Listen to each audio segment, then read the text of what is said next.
वेदास्तथा स्मृतिगिरो यमचिन्त्य शक्तिं सृष्टिस्थितिप्रलयकारणमामनन्ति तं श्यामसुन्दरमविक्रियमात्ममूर्तिं सर्वेश्वरं प्रणतिमात्रवशं भजामः। अज्ञाननिरतिरुपैति यया विशोषं भक्तिः परापि भजते परिपोषमुच्चैः तत्त्वं परं स्फुरति दुर्गममप्यजस्रं साद्गुण्यभृत्स्वरचितां प्रणमामि गीतां। नारायणं नमस्कृत्य नरं चैव नरोत्तमं देवीं सरस्वतीं व्यासं ततो जयमुदीरयेत्। हरे कृष्ण कृष्ण कृष्ण हरे हरे, हरे राम राम राम हरे हरे। गीता मंजरी का यह 185वां अंक है। हम लोगों ने पंचम अध्याय के प्रथम 2 श्लोकों का श्रवण किया। आज हम लोग अगले श्लोक 5:3 से प्रारंभ करते हैं। भगवान ने अर्जुन को यह स्पष्ट बता दिया कि ज्ञानी हो जाने पर भी कर्मयोग को करते रहना यही उत्तम है, क्योंकि कर्मयोग में ज्ञान योग की तुलना में व्यवहार की दृष्टि से कुछ विशेषताएं हैं। फल की दृष्टि से विशेषता नहीं है, क्योंकि दोनों समान निश्रेयस करने वाले हैं। तो अब भगवान अपने अनुसार सन्यासी किसको कहा जाता है उसका निरूपण कर रहे हैं। जेयः स नित्य सन्यासी यो न द्वेष्टि न कांक्षति निर्द्वंद्वो हि महाबाहो सुखं बंधात् प्रमुच्यते। कर्मयोग, कर्म संन्यास। यहाँ योग शब्द को हम लोग इस रूप में भी देख रख सकते हैं। कर्म से युक्त रहना कर्मयोग, कर्म से युक्त नहीं रहना कर्म का संन्यास। भगवान अब बोल रहे हैं असल में कर्म से युक्त रहना, कर्म से युक्त नहीं रहना, यह सन्यासी कर्मयोगी का भेद नहीं है। कर्म से युक्त नहीं रहना, कर्म का त्याग कर देना, इंद्रियों से कर्म का आचरण नहीं कर देना, इससे कर्म संन्यास थोड़ी हो जाता है। संन्यास का लक्षण सुनो।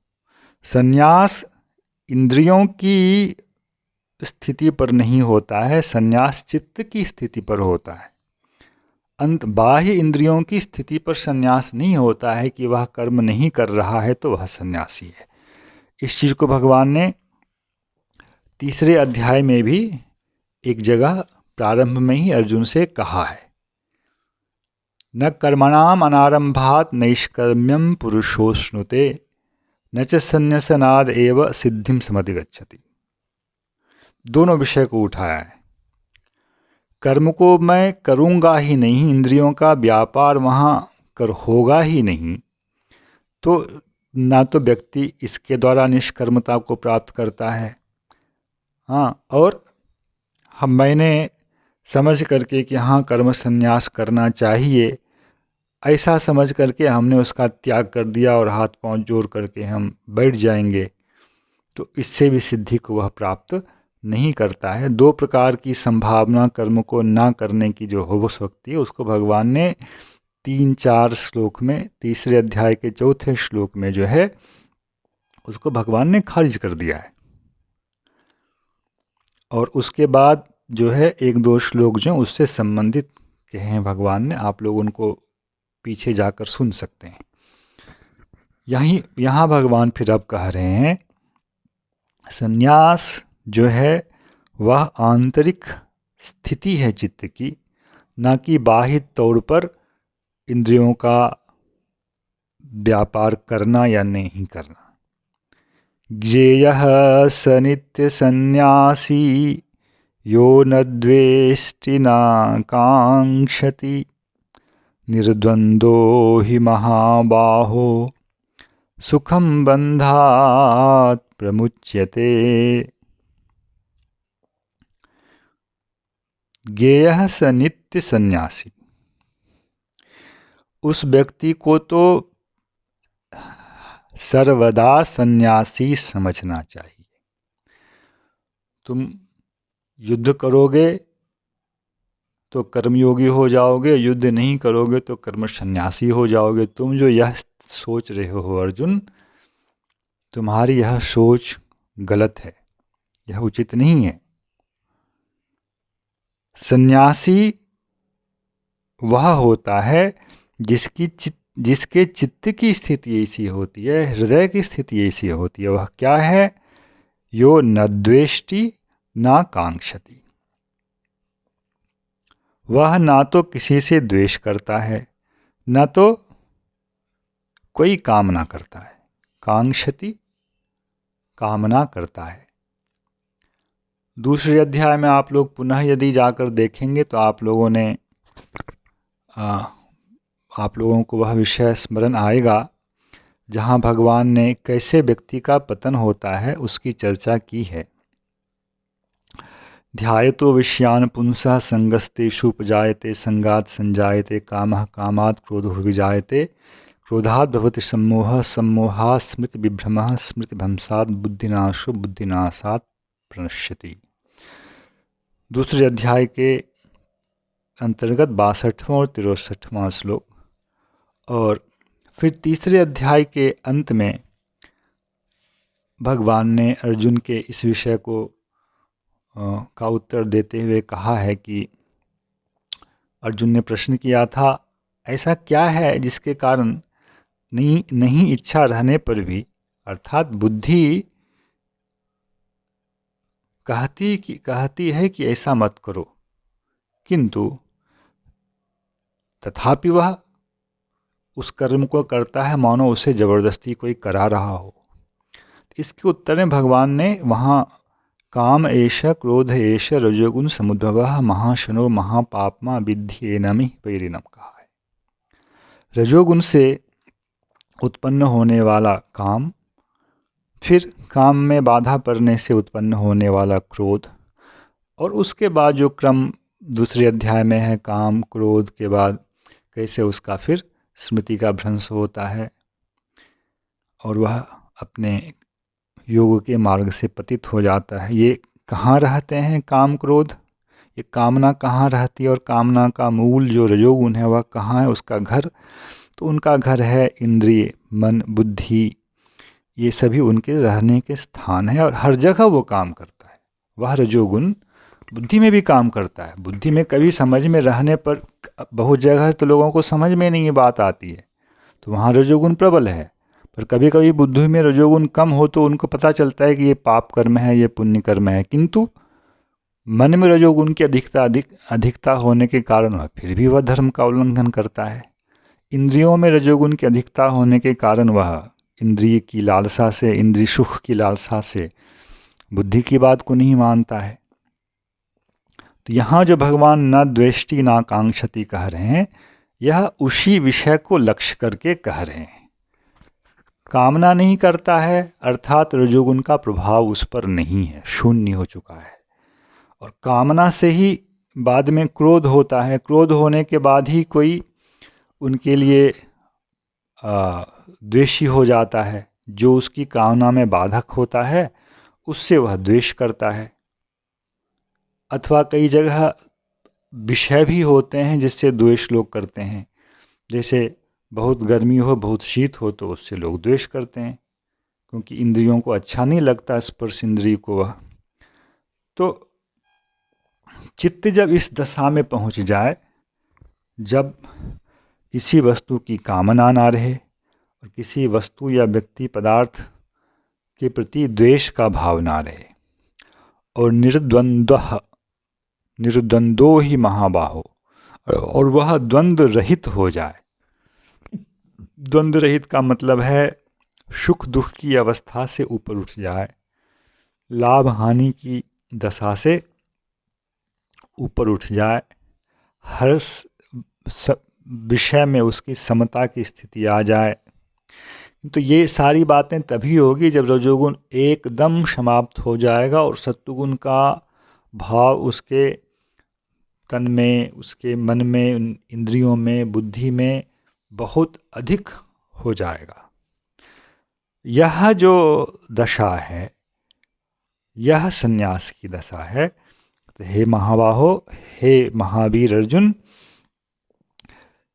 जो सदा इस स्थिति में रहता है, जिसके लिए ना तो कोई द्वेषी है, ना उसको कोई सांसारिक कामना है, और सुख दुख उसको सताता नहीं है, वह हर स्थिति में सन्यासी है। वस्तुतः यही सन्यास का स्वरूप है। सन्यास किसको कहा जाए, सन्यास का लक्षण क्या है? तो इस फल से सन्यास का लक्षण कहा जाएगा जो सभी कामनाओं से रहित हो गया है, जिसके लिए राग द्वेष का कोई विषय नहीं रहता है। इंद्रिय के वस्तु से, इंद्रिय को प्रीति देने वाली वस्तु से अनुराग, इंद्रिय को प्रीति नहीं देने वाली वस्तु से द्वेष, ऐसा भी नहीं। बीच में यदि कोई कामना में बाधा डाले तो उसके भी प्रति द्वेष, ऐसा भी नहीं। मतलब अर्जुन को अभी यदि युद्ध करना है दुर्योधन के साथ तो मन में द्वेष नहीं रखना है, और राज्य के लिए मैं युद्ध कर रहा हूँ यह भी नहीं सोचना। ऐसा सोच के यदि अर्जुन युद्ध करेंगे तो उनके लिए हो जाएगी वह कामना है, और दुर्योधन ने मेरा राज्य हड़प लिया है तो दुर्योधन के प्रति द्वेष हो जाएगा। भगवान इस चीज़ से हटाकर केवल तुम्हारा यह स्वधर्म है इस रूप में कार्य करने के लिए प्रेरित कर रहे हैं। इसलिए कर्मयोग में रहते हुए ही, कर्मयोग का आचरण करते हुए भी व्यक्ति सन्यासी बन जाता है। कर्म के स्वरूपतः सन्यास से केवल सन्यासी कोई नहीं बनता है अर्जुन।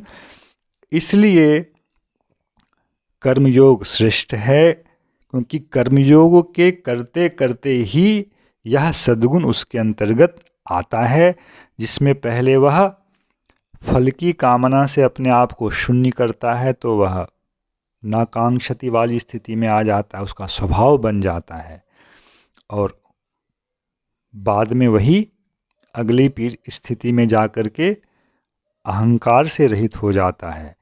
जब अहंकार से रहित हो जाता है तो उसके लिए कोई अपना पराया भी नहीं होता है। उससे ऊपर जब उठता है तो वह ज्ञानी बन जाता है। इसलिए अर्जुन, सांख्य अर्थात सांख्य का एक अंग है ज्ञान योग।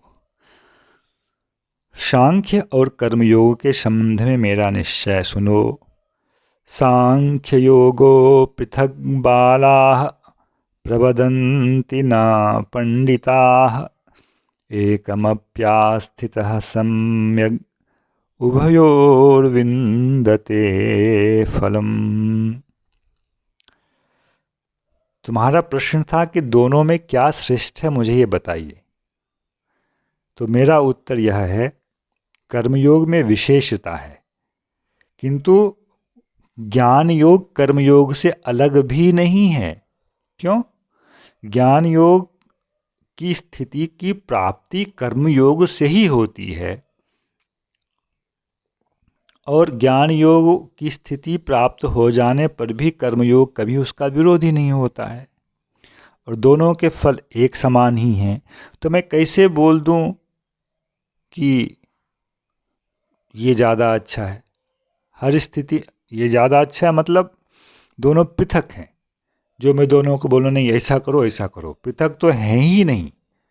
दो रस्सियों, एक रस्सी में जैसे दो धागे आपस में गुथे हुए होते हैं, वैसे ही ये चीज़ें आपस में गुथी हुई हैं। एक के बिना दूसरे की सिद्धि नहीं होती है। और हर सोपान पर वह परस्पर दोनों ही धागे क्रमशः जो है वह वे दृढ़ होते चले जाते हैं।